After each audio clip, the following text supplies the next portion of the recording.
I have never done a live on YouTube before, so this is going to be fun. I had a kiln that finished firing yesterday, so it was cool enough to unload today.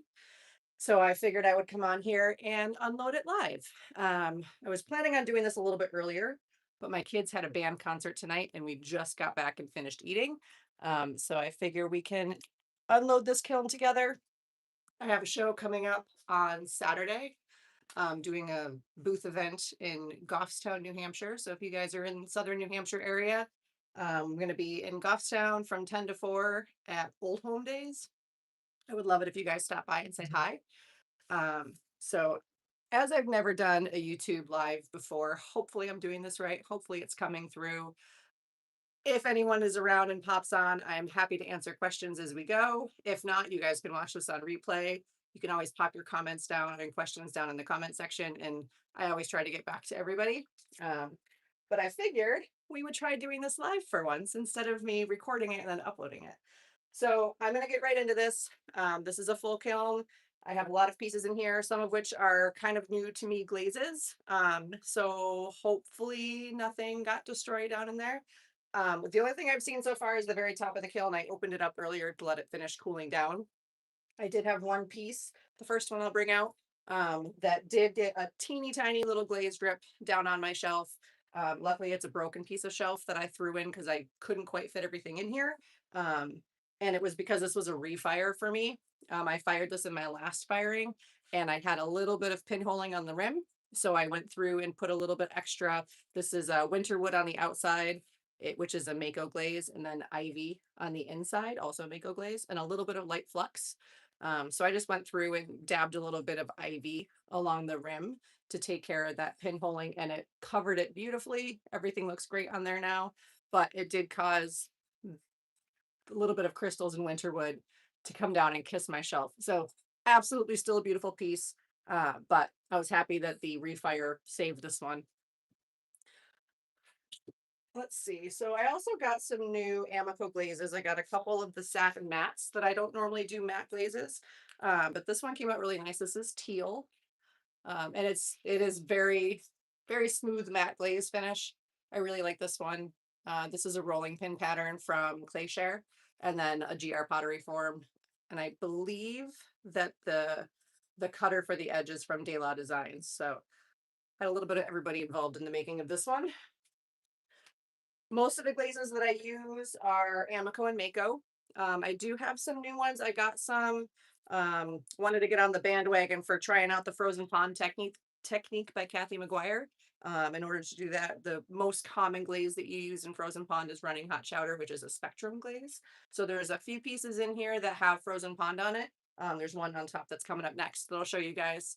So far, so good. I've had really good luck with it. It's definitely a learning curve of how to put your dots on your pieces to make them spread the way you want. But it's definitely something I think I'll continue doing in the future. But before we get to that one, this was just another texture plate that I did. I have done this glaze combination in the past. It's wasabi, which is an Amico glaze, and then just seaweed on the rim, a little bit on the back end as well. So that one came out really cool. That's a really tried and true glaze combination, the seaweed with the wasabi underneath. It always turns out great. All right, let's see, as promised. So here's one of my frozen pond plates that I did. So you take a stable base glaze, put it down underneath, 2 coats. In this case, I used raspberry mist, just so you know, if I'm looking down. I had to do a cheat sheet because there's so many pieces in here and a lot of them are new ones for me. But this is raspberry mist ×2 underneath. And then the dots are Spectrum's running hot chowder. And then I covered it in ivy. So you want a stable base glaze, something that's really flowy in the middle. I've used Supernova before, but running hot chowder and textured chowder from Spectrum work the best. And then a runny glaze on top. So ivy is one of the Mako glazes that'll move. So I wanted it to look kind of like a flower. And I think I did great on that one. All right, moving on. The last piece on the top here, this is rainforest and snow, and where they overlap, put the rainforest down, put the snow on top of it, you get the oil spot effect. There's a couple of the celadons from Amico that snow will create that oil spot effect with. So I had a plate and it was at the end of my glazing and I could not come up with what I wanted to do to glaze this piece. So I realized I had never actually done this before. So I figured I'd give it a shot. So we are officially going to move into an area that I haven't seen in the kiln yet. When I opened it earlier, all I did was look at the top. So hopefully everything on the next layer came out good. Ooh, pretty. Okay. Beautiful. So this is cenote. This is one of the Mako glazes. And then I covered the whole inside with one coat of light flux. My jar of light flux right now is super duper thick. So one coat was a heavy coat. But you can see it got really pretty movement without getting too pooled at the bottom. I don't like it when it's got a huge pool of glaze at the bottom. So that one came out really, really nice. Moving on. Sweet. I have to actually look up what this one is. I'm almost positive that it is Midnight Rain. Yes. So this is Midnight Rain, which is another Mako glaze. And then once again, I did light flux one coat on the inside just to get that movement. Midnight Rain tends to run a lot all by itself. Like it didn't touch the shelf or anything, but some of these crystals, they tend to get a little bit of movement in there. So I didn't put any light flux on the outside on this one. Cenote I did, because I know how much that, like, cenote doesn't move. So the flux was able to bring it down a little bit on that one, but I was worried that it would run right off of this bowl. But once again, one coat all over the inside. And because it's Mako glazes, I do two coats for the base on almost all of my Mako glazes. If there's one that comes up, um, there are a couple in here, like I think eggplant. I have something in here that has eggplant on it, and I think I did three. Ooh, this one's so pretty. Oh, I love this. All right. So the outside of this bowl is Amico's Ancient Copper, and I did four coats of this. Normally, Amico glazes, I do three coats, but Ancient Copper tends to do better for me when it has more coats on there. So I threw four coats out there. And then on the inside, this is again the Kathy McGuire Frozen Pond technique. The base of this one is wasabi. And then I did running hot chowder dots. And then on top of that was seaweed. So that came out really, really good. I like the contrast too between the outside and the inside of that bowl. That one came out gorgeous. All right. One more piece on this shelf. Ooh. Again, it feels like I have a lot of the Kathy McGuire stuff on top, but I think they all just ended up towards the top of the kiln. And this one is, I had never seen anybody do this combination before, so I figured I would try it. This is Frosted Lemon, which is a Mako glaze. Two coats of that, and then two coats of the running hot chowder dots. And then on top is Iron Luster. And I really, really like how that came out. Has like the yellow and blue where it broke right there. Sorry, it looked like I was flipping you off. So that one came out really pretty. Nice. All right. Grab out some more shells. So I don't know why I've never done a live before. Ooh, that's stuck. Okay. Because I normally, like when I film my videos, I try to film them all in one take and then I upload them to YouTube. But that takes a ton of time. And sometimes it turns out that I don't end up uploading the videos that I do because time gets away from me and things get crazy. So this is like a way to just cut that right out, skip that process altogether and just upload everything. Whoa, my things, my, my compact did really funny things. So this is the cone 5, cone 6, cone 7. So I got to a solid cone 6, which is where I normally fire at. I used to have a hole, or yeah, a hole at the top on this kiln, and I was finding that I was having too many glazes run off the pots. So I took the hole off, and since I did that, I've had a lot less running. There are a couple pieces in here I am very nervous about because of the glazes that I used. So hopefully they all didn't run off. Oh, this is one of them. And that did not run off the piece, which is great. It also didn't really do what I wanted it to do. I still like it, but this was, I put without putting a base glaze down, I put light flux all around the top. And then I did stripes of light flux this way and this way.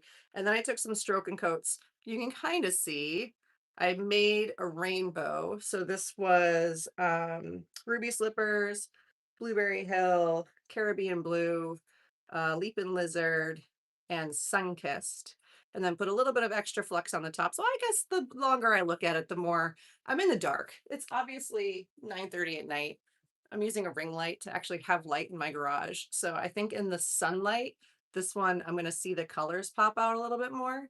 But then over the top of the stroke and coat, I just did 2 coats of, where is it?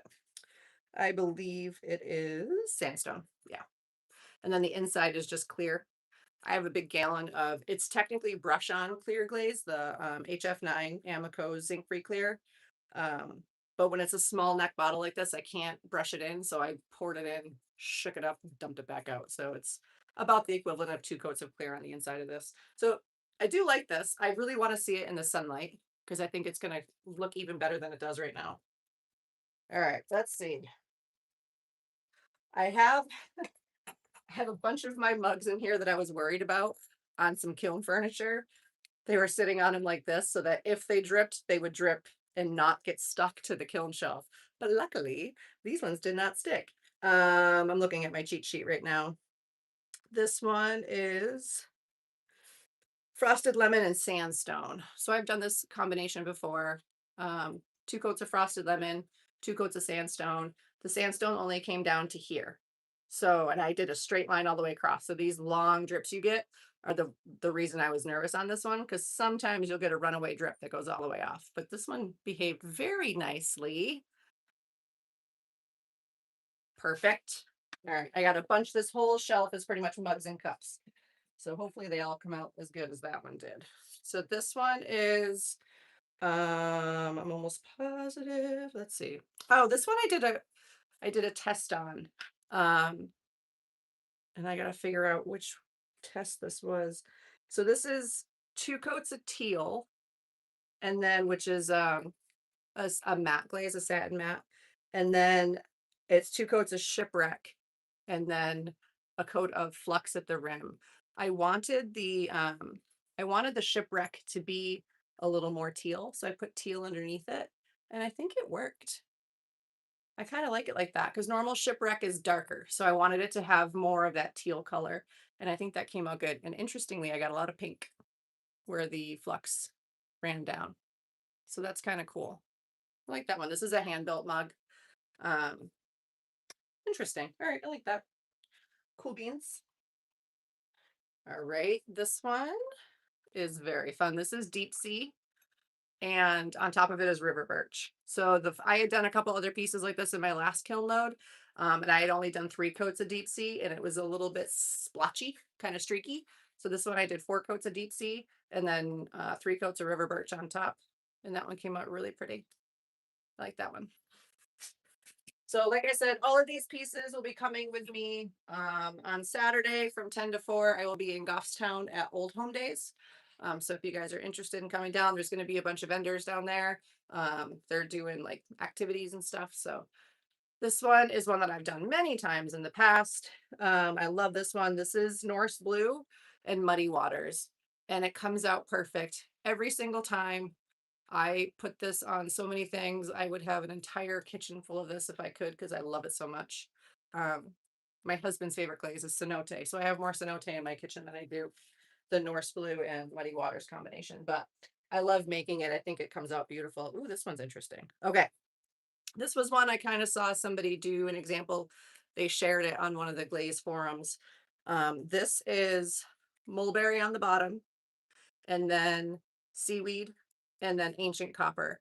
And there's an overlap for each. So the mulberry went on first, and then the seaweed overlapped it and went up to about here. And then the ancient copper went on and overlapped the seaweed a little bit. So you can see that one came out really cool. They got some very interesting glaze change colors in here. And then the inside is just mulberry. I like that. That's different. I've never done one like that before. Hmm. Interesting. I love how all the crystal development I got on the handle. It's kind of hard with the ring light, but all right. Keep on trucking. Ooh, that's very interesting. All right. So this is Tuscan blue. But when I do Tuscan blue, the last time I did it, I didn't get much of the dark blue. Most of it was the teal color, which I like, but it came out very matte on everything that I did. And so I wanted to try to find a way to make Tuscan blue not so matte on my finished piece. So what I did with this one is I took one coat of Deep Sea, which is a Celadon from Amico, literally one coat, and put one coat of Deep Sea on first. And then I put 3 coats of Tuscan blue over it, and it managed to pull some of that glossiness up so that the Tuscan blue did not come out so matte. And I actually got a lot more of the blue to come through. And I love this, like what this looks like. It looks like I blended a whole bunch of glazes together to get this, but that's gorgeous. Sweet. I'll definitely be doing that again. All right. This one is straight up river birch. I wanted to see what it looked like all by itself. And this mug had enough visual interest just in how I threw it. So I figured I would just do river birch on this one. It's river birch 3 coats. Beautiful. That came out really nice too. I'm a little sad that there's no questions going on right now. But like I said, if you guys come up with questions on when you watch the replay, drop them in the comments and I'll go back through and I'll answer them for you. This is what I've done plenty of times in the past. This is, yep, cobalt and seaweed. So always comes out beautiful, doesn't move too much. This is the seaweed moved like maybe that much. So that one came out really nice. I think it's funny. I realize that I look like I have ADD when I do glazing because I never have like 2 pieces come out of the kiln that have the same glaze pattern on there. And the reason for that is just I like to make all sorts of different pieces. I like to make all sorts of different glaze combinations.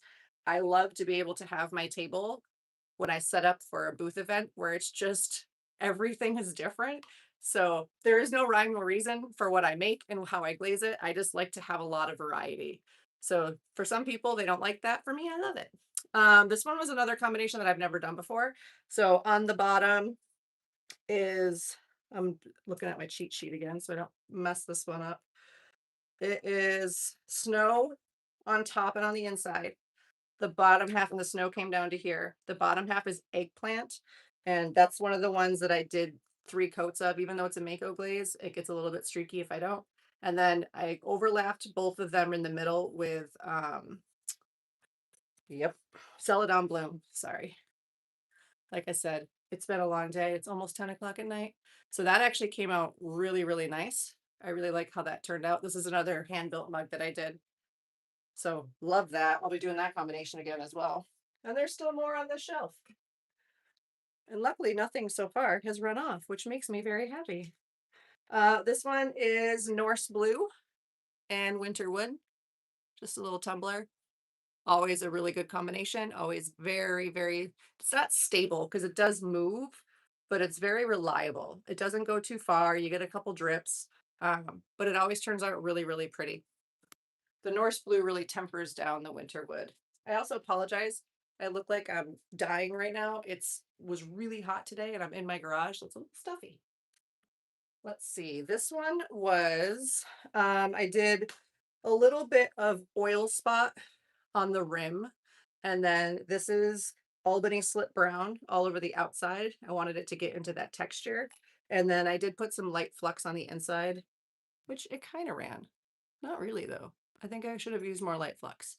So oil spot and Albany Slip Brown are both Amico glazes. The light flux is a Mako glaze. So oh, it came out nice though. I like it. I don't normally do browns, but I love Albany Slip Brown. It's so pretty. All right, this is another, oh, perfect. So this was another refire that I did. Originally, this is satin matte mint and then Tangelo on top, which is Celadon. And I put a little bit of light flux between them when I fired it the first time, and it didn't move at all, which is fine, but you could see that the light flux was there, so it looked weird. So I added more light flux and then I refired it. So I actually got some movement, which is nice. So that one came out better on the refire, which is good. I had two refired pieces in this kiln load, and they both actually did what I wanted them to do on the refire, which is very, very nice.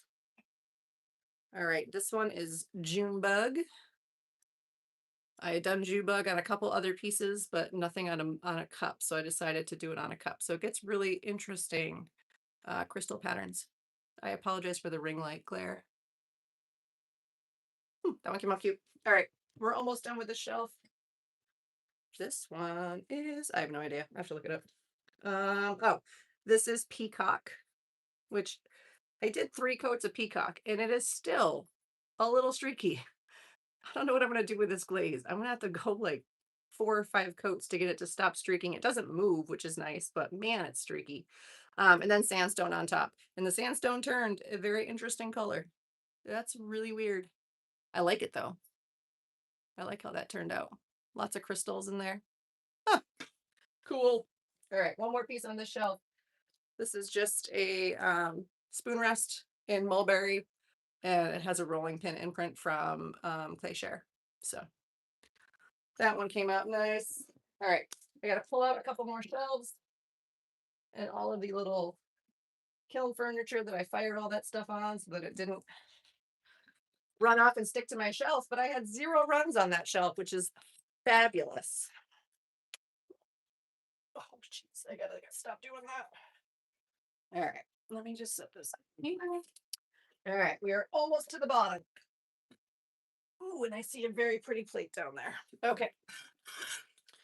So I only have one whole shelf that I fire with, and it's my bottom shelf. So anytime I have a big plate, I always stick it on the bottom so that it's not sitting over a crack between shelves. And this one came out freaking beautiful. All right, so this is Albany Slip Brown underneath, which you can see here.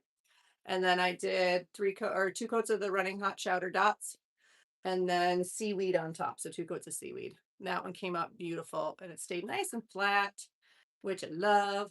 This reminds me of like a turtle shell. So that one came out really, really pretty. All right, a few more things down here. I have, ooh, that's weird. Okay, I have a couple more spoon rests down here. This one is the same rolling pin pattern as the last one, but it's got wasabi on it. This is just some hibiscus flowers. So that's 3 coats of wasabi. And then this one is Midnight Rain. And there's just a moon underglaze transfer in the middle. The moon has 2 coats of zinc free clear over the top of it. I don't ever do more than 2 coats over the transfers, because otherwise they get a little milky. And my even though this is a flat piece, the crystals from the Midnight Rain kind of ran over the moon, but I kind of like it. A little more visual interest. All right, and I have what I like to refer to as condiment bowls. We we have a lot of condiments in our house. We like a lot of sushi and dumplings and things like that. So we like to have little dipping containers next to it for the soy sauce and stuff. So I made a few condiment bowls. This one is ivy, just straight up ivy all by itself, which is very, very pretty. It gets really cool crystal formations. It's almost matte. It wants to be matte, but it's not quite matte, but it's almost there. And then this is just a little funky shaped little bowl that could be used for condiments. This has 3 times peacock on it. See, and that's interesting because that one is not splotchy at all. Oh, no, I stand corrected. A little splotchy.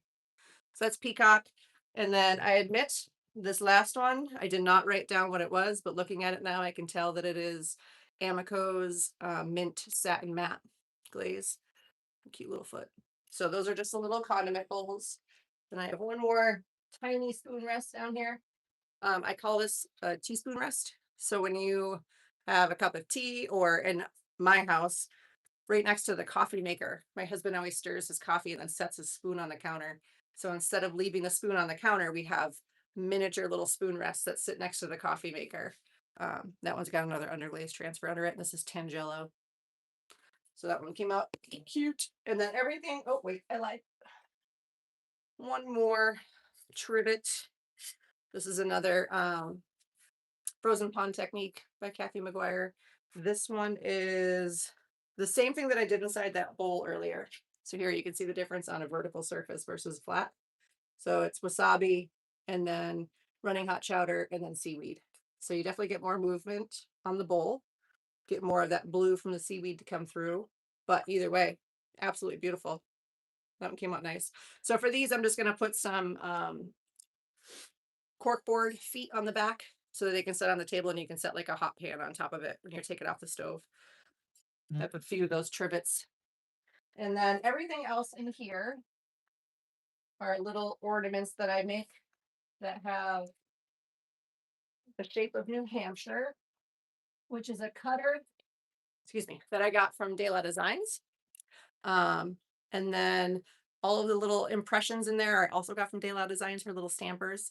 Debbie's the best. And so each of these has some Amico celadons on them. This is Sky. So this one had some black underglaze in the New Hampshire underneath it. And then this one is without the black underglaze. So even without the underglaze, it really highlights the texture in there. So those are Sky. I have a couple that are mulberry with some stars and some flowers. One more mulberry in a New Hampshire. Debbie has a ton of these little tiny stamps, which are great when you're making little ornaments or trinkets for your shows. I like to have stuff at the table that's inexpensive. So when somebody comes by and says hi, thank you, by the way, for Barbara says great kiln note. I appreciate you, Barbara. When somebody comes by the table, but they don't really want to purchase anything, but they want to support you, having a really inexpensive little ornament for them to take with them is a nice way for them to be able to support you and make that connection. This is marigold. So another stars and flower. And then this one is deep sea. This deep sea is a new glaze for me, and I really like it. I like the blue that it has. And that has some jet black underglaze in the New Hampshire. And then the last things in here, I had never done this on the ornaments before, but this is oil spot. I have oil spot and I don't particularly enjoy it by itself on pieces when it's vertical because it gets really weird when it runs. But I really like it on these horizontal pieces, on these flat pieces. So again, this is no underglaze in these. That's just the oil spot settled into the texture really beautifully. So I put little hangers on these and display them. I did have a whole bunch of stuff that I got out of the kiln about a week and a half ago that I'll probably at some point, maybe while I'm setting up my table, I'll do another quick live to show you guys everything that I'm taking to the booth event with me. But thank you for coming and unloading a kiln with me. I appreciate you all. If you have any questions, like I said, drop them in the comments below and I will absolutely answer them later on. And if you're not already following, then click the follow button and the subscribe button. That way you guys don't miss anything in the future. I will be making a lot more videos coming up. The job that I had that was keeping me from making is no longer a job that I have. So I decided to focus entirely on pottery for now. So I'm going to have a lot more time for making, and I have another booth event that I know I'm doing August 1st. So I'll be having a whole bunch more kiln notes come through. So stay tuned. Thank you for joining me today. And I hope everyone has a great night. Now I have to figure out how to stop it.